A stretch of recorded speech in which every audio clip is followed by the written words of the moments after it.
You can leave us for now. No. Thank you. Leave him. You are very safe.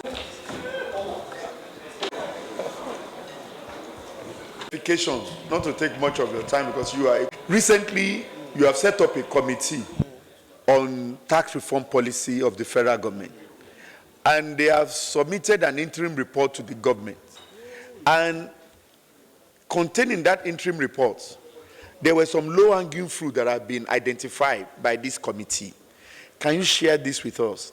And what is the effect of these low-hanging fruits on one, on the revenue of the government, two, on the citizenry of Nigeria, and three, on the overall body policy of this country? You have the floor. Please go ahead. Thank you. Country is the whole nature of our laws. And then you see the result of what we are saying here. And then one of the outputs of the Fiscal Reform Committee, it is the approval you've seen that Mr. President has given as to strict adherence to Constitution as far as the federal government revenue is concerned.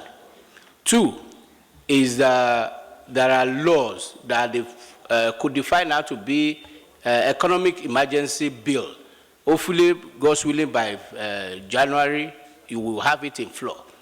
And what that has done is to take some of our old laws, because if I, like the stamp duty my brother asked the other time, if you look at the law, it was enacted in 1939, where there was no internet. Today, we find it difficult to actually tax all these gimme, all these contact, what you have in Facebook and the rest. So one of the work they've done is to put laws together or to update our law so that it can accommodate the present reality in order to fund budget. So hopefully by January, that law will come to the floor where we need the help. Two, you will also observed that recently, because of economic situation and circumstances that we have, they've made some recommendation as to VAT exemption on diesel and some other items that will reduce the pain of citizenship. So that one has also been done. So if you look at it in total, they've improved our revenue profile. The way they've put things together, that if we change the law, and then this more like what we just apply now, I can tell you that if the first 6 months of next year, applying this law, we will double the revenue that we have from these government-owned enterprises.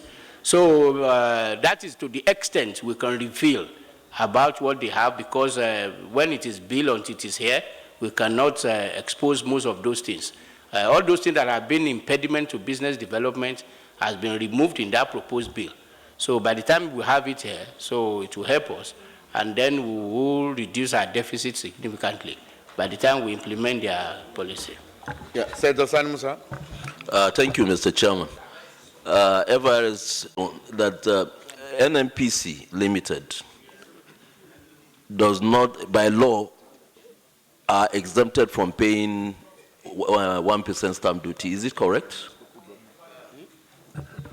There is no way. And then of government to limited liability has changed a lot of things.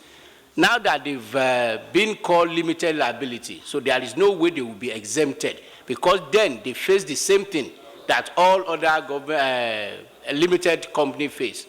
So there is no way they will be exempted from stamp duty. But we now need to draw the line from their movement from corporation to limited liability. So if there is anything at all that applies to them as to stamp duty, that has to relate to their PIA level. But now that they are limited company, they subject themselves to CAMA, and so there is no way they will be exempted from stamp duty. But you know they have a lot of outstanding. Can you give a rough estimate of what you think their outstanding is? No, it's very simple now. It's just take 1% of the total NNPC past contracts that they've not remitted. Yeah, in value. And that's what I'm saying, that I will have to check to quote accurately. But I know there are outstanding, and I can also let you know, sir, that the reconciliation committee, and even to yesterday, they are meeting to clear their legacy outstanding, not only on stamp duty, but taxes and royalty and everything, and they are cooperating. I'm very sure possibly in the next 2-3 months, we will be done, and they have the claim book that they can present as a limited liability company. My last question is on the discourse. Yes. From the reports we have, none of the discourse have been paying their taxes. Yes. What is the true position of that? No, we have 6, 2 are trying to comply, and then it's not only in taxes, they have liquidity problem. Most those discos, and I think Ministry of Power with the energy team, they are working on it to find a way to make sure that they are viable. So since you have liquidity problem, it's not only in taxes they are defaulting. They are defaulting many other ways, but I won't generalize that it's all of them that they are not paying. And they are not paying is not because they don't want to pay, it's because their business model is challenged. And then I think it's our responsibility to look into how we can bring them to life, whether we capitalize them or we, but what I can say is that that business model is not sustainable. Chairman FIRS, you know, a major underlying assumption of the budget 2024 and beyond, yes, is the the drive to move the tax to GDP ratio, yes, from 10% to 18%. Yes. Now, maybe I would like you to, shed some light on it as to how practical that is in either 2024, and because I believe that if that can be achieved, it will make the target set for revenue more rational. So, and if it is not going to be, when do you think that that target will be attained? Thank you. Performance. Don't forget that federal inland revenue is responsible not only to federal government, but also to the state. So when we talk about our target, so we need to put it in perspective. So in holistic manner, if you go through last year's target that we have, the target given to the service is 10 trillion. For the whole year. But as at today, I can report to you in the 11 months that I've done, we've done 11.2 trillion. 2 trillion. That is above the annual target that we have. So and I'm coming. You have 10. Because the target we have is to have 1 trillion a month, and God's willing, we've been able to achieve that. And then, but yeah, we've been able to achieve it. That is why we are 11th month and we are now 11.2 trillion. Okay. So that is what we've done. And then the remaining next month, I'm hopeful with my team and colleagues that we'll be able to achieve our internal target that we set. So that we will end the year, God's willing, by achieving the 12 trillion target, which is internal target that we have, which will be 2 trillion above the national target given to us. In 2024, what's the budgeted figure? The budgeted figure we have in 2024 is 19 trillion. That, yeah, 19 trillion. 19 trillion. What's the opportunity if we round it up to 20? No, it's not about my position. You know, what's your position if we round it up to 20 trillion? No, it's not about my position. My duty is effective administration of tax law and collection of revenue, and be responsible to my tax payer.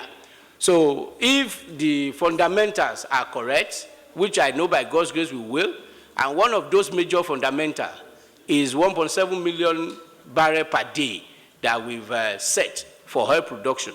So if we are secured by security, and then we can achieve that 1.7 trillion, which is our target from oil and gas, and the cost of production has assumed to be technical 1-2 to be around $40 per barrel as estimated.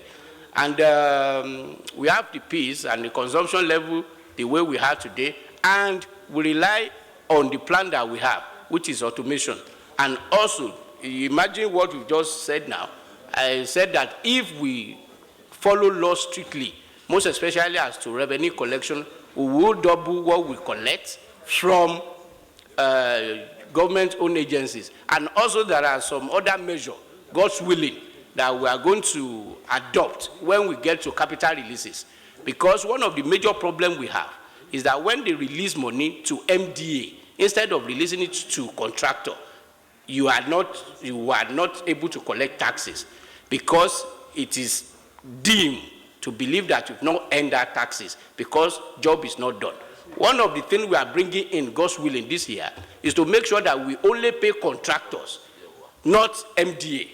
So the MDA do the work, they give us certification, we pay contractor, then we can deduct both the VAT, withholding tax, and all the tax due. At source. At source. And what that means immediately is that if your capital spending is 3.5 trillion, just 50% or 7.5% of it, 12.5% of it already is taxes, because that 3.5 trillion, it is in the hand of contractor, not in the MDA where you cannot deduct taxes. Okay, can I ask you this question? Are you saying where we are going when we talk about technology?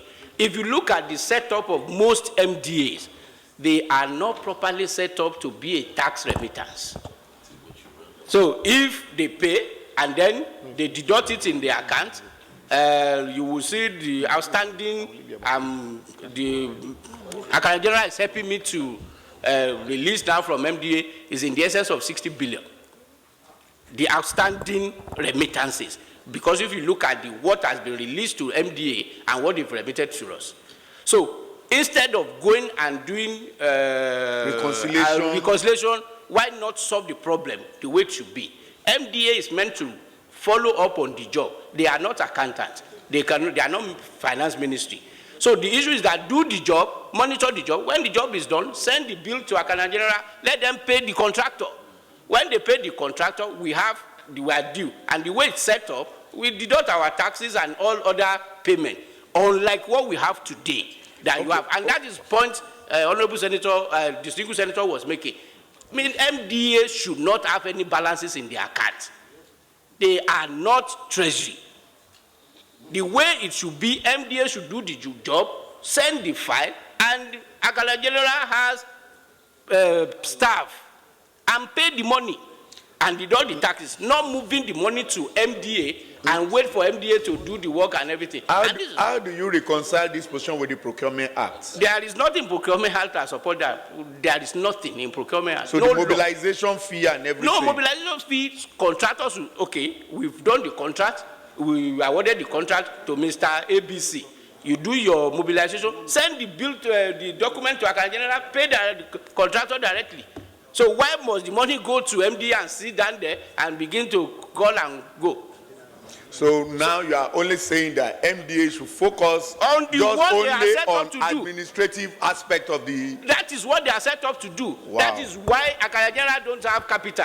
The only thing Accountant General is doing is to make payment. That is the work of Accountant General. That is why they have DFA in all departments. This is the way it is done. No, yeah, that's it. This is the way it is done everywhere. Wow. No. What I mean is that, yeah. Of course, Explain. I know the MDAs are not comfortable with this your position. All this position you are saying, you want to create a major crisis in the MDA. Okay, just permit me 1 minute, sir. 1 minute. And then, unfortunately, Senator Idume has left. He said something that means subsidy. It is not easy. This is what we have 40 years, and it is being removed. Will should, and it should be from here, that if we don't want the way things are, and we don't want change, those things are not reconcilable. We want effectiveness, efficiency, and if you read Mr. President's budget speech, he said value for money. If we want to do that, it must be processed. If we don't change the existing process we have, and we want different results, I don't think that is the right thing to do. What of the bottom-up approach payment that is not part of the... No, excuse me. I don't want to understand. I don't understand what bottom-up approach is. And I just explained. We have budget. Ministry of Works, you have 200 billion to spend. And these 200 billion are for this contractor. Now, in month A, this contractor has done their job. Contractor ABC, these are their file. Ministry of Finance release the money. Akanyera pay the contractor, and we deduct the money. This is the essence of setting up all these agencies. Not that I have a DFA, everybody in Ministry of Finance, and the Ministry of MDAs, they transfer money to them, they sit, and they are becoming the one to go and monitor when are you going to pay. And I want to give you staggering figure, and then you can call Central Bank and ask him that what is the total amount in MDAs accounts today that is not accessible to federal government. When you hear that amount, you will understand where we are. And this is what is totally out of your control. When they say they do capital release, the monthly capital release, your capital is 5 billion. But allocation they can only give to you is only 1 billion. You cannot do anything. They only buy 2 ILOCs and they keep the money there and they do monitoring. The thing will come on them, the valuation, everything will come. So until we move to effective management of this, our expenditure framework, we will still have this problem. So when I'm going to, how do we get to GDP? And the level to get to GDP is the way we calculate what taxes should be when we talk about 80% of GDP. Because GDP means your spending. Because what you call income, it is another person's expenditure. And then if you look at our average tax on any income, is average 80%. Because company will go 30, you have VAT 7.5, withholding 5. When you average it, it's 80% of your spending. So if I have my spending that huge and the tax I collect is that, it's because where you spend, they are not tax deductible. They are not proper toll gate. And until we move to that, it is going to be a problem. And Mr. President has approved the first step. And that huge first step is that all the money that belongs to federal government should be paid into Federation account. Government account. When you have it there, all other agencies that are doing budget, they do it. And that is what I try to clarify. The fact that you collect money on behalf of federal government does not mean that money belongs to you. You are like civil service servant like me, that I'm in any agencies that is not revenue collection, but they are for security or they are for service. You are a public servant. Yeah, they are civil servant. You are to give us a position paper on this you have just said. Yes. Concerning this idea of eliminating the MDAs from payment to any contractors, but the government should rather pay directly to contractors. Yes. So that they can deduct their taxes at Yes. source. You will give us that position paper vis-a-vis the advantage of this position you are maintaining and its disadvantages, because there is nothing with the advantage that doesn't have its own disadvantage.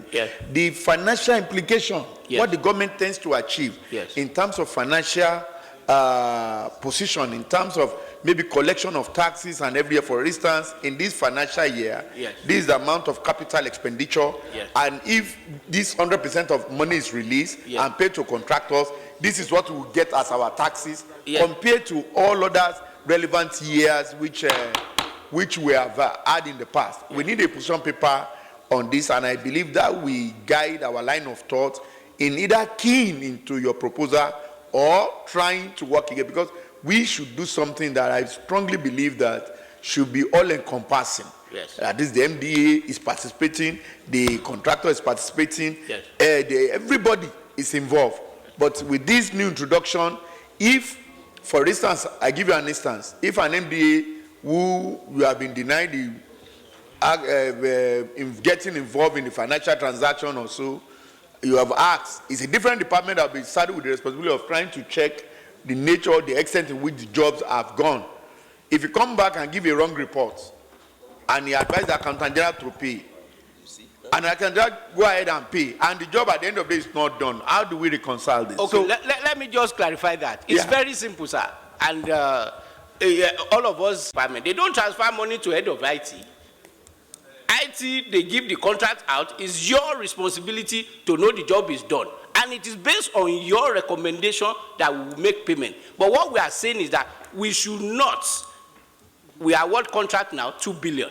30% of 2 billion is roughly 6 or 10% of 2 billion is 200. Now say transfer it to Ministry of Works. and then you transfer it. At the moment of transfer, you can deduct taxes because the job is not done. You've not earned your taxes as at that point.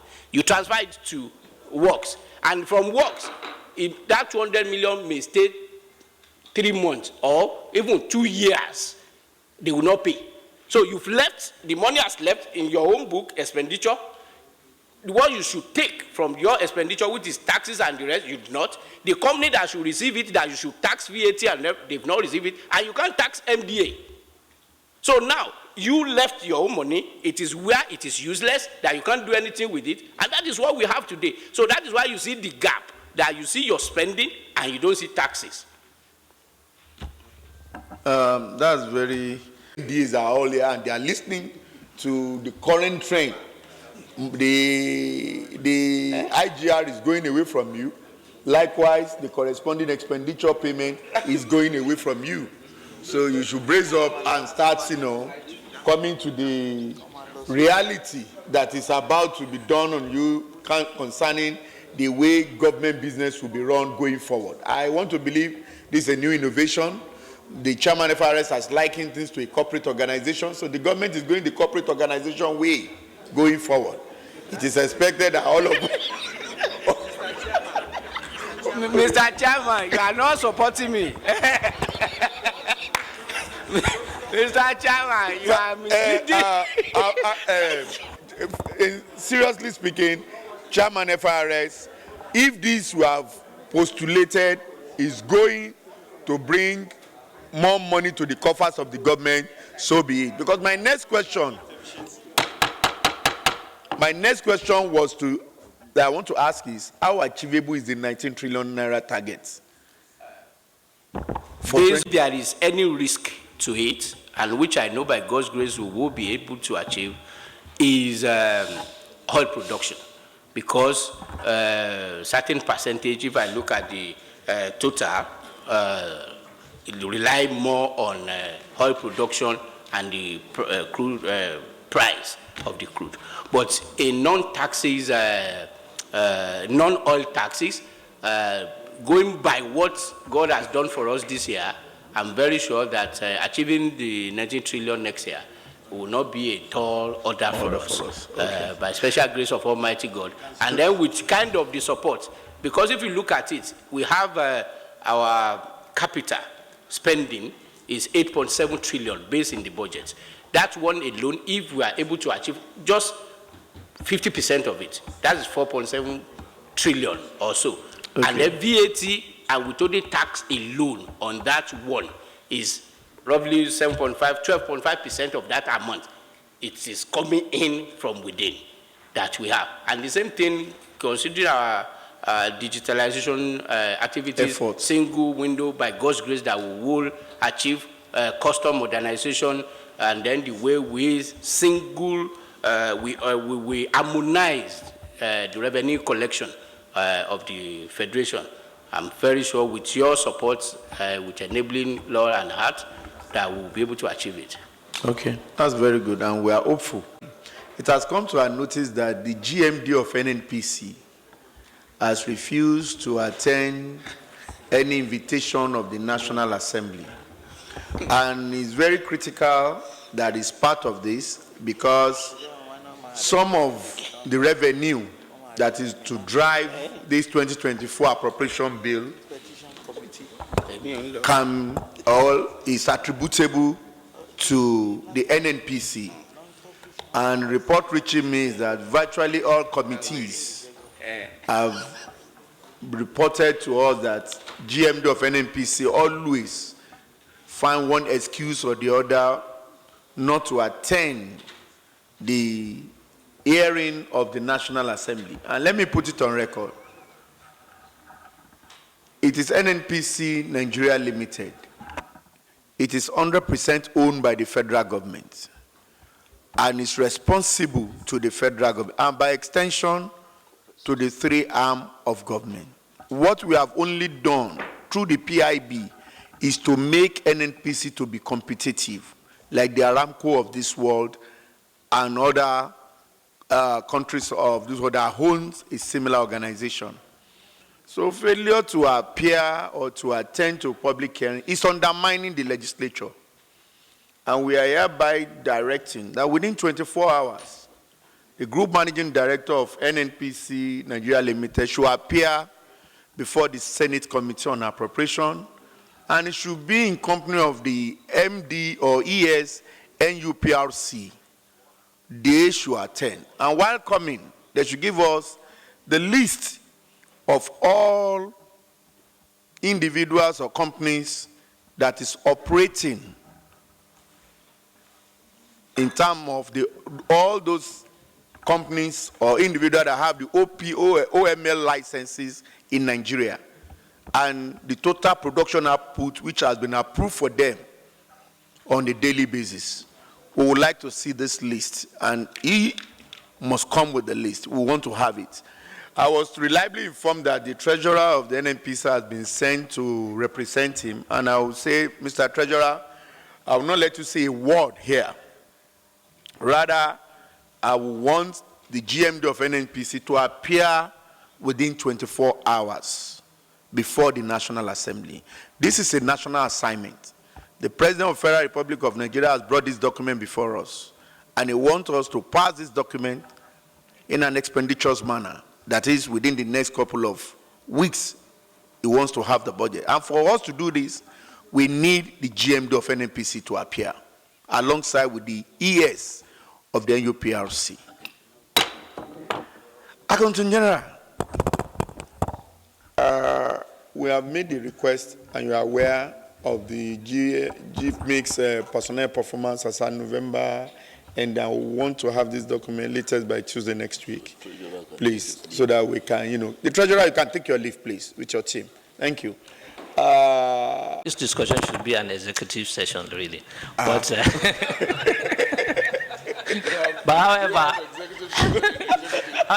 however, I think we need to exercise caution. There's need for us to exercise caution.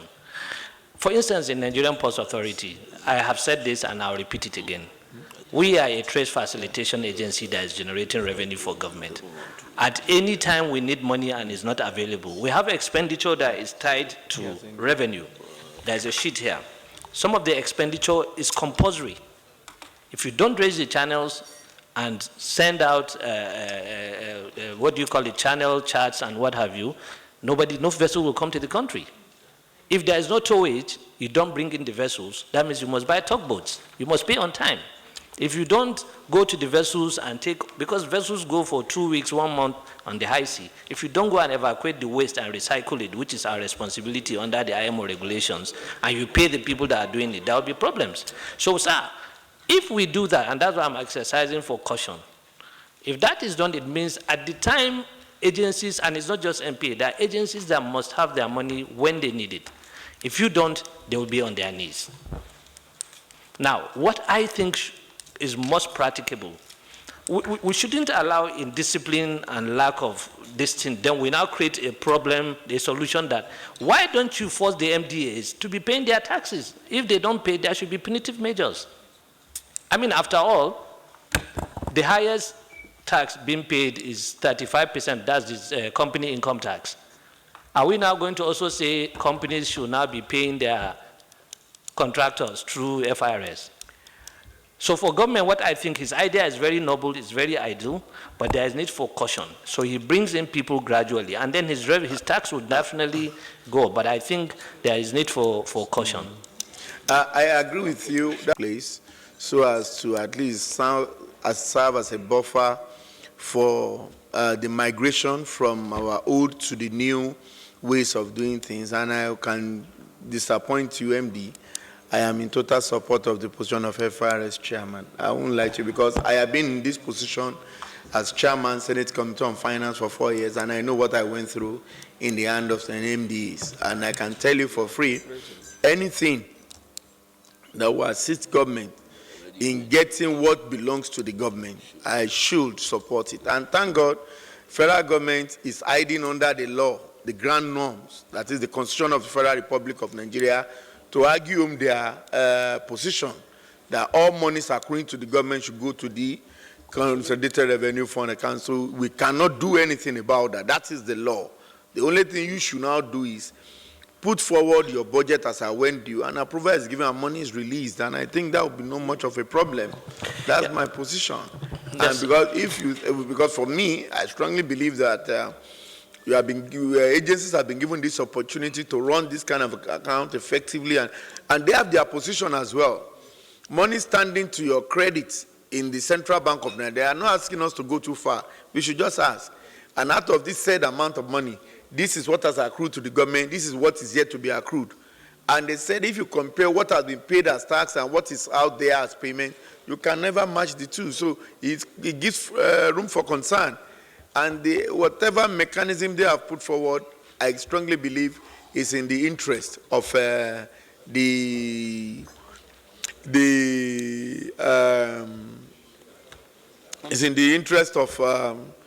federal government, which we should be part of. Having said that, MD, please. Yes, I know. Honorable Minister should please come to the front. Honorable Minister. This year. Unfortunately, don't clap. If not, we would have clapped. No, we don't clap because you see a far cry from what is expected of Nigerian people. Yeah, just to show that we MD, yes, our economy, even though the economy is already diversified, we believe that we can get higher revenue from the solid mineral resources the same way we are getting from oil. What must be done to get to that level? What have we done that is not right, that we are not at that level? And what do you think in the immediate as low-hanging fruit that can be done that show up your revenue target? I will come back to you. The Security and Exchange Commission.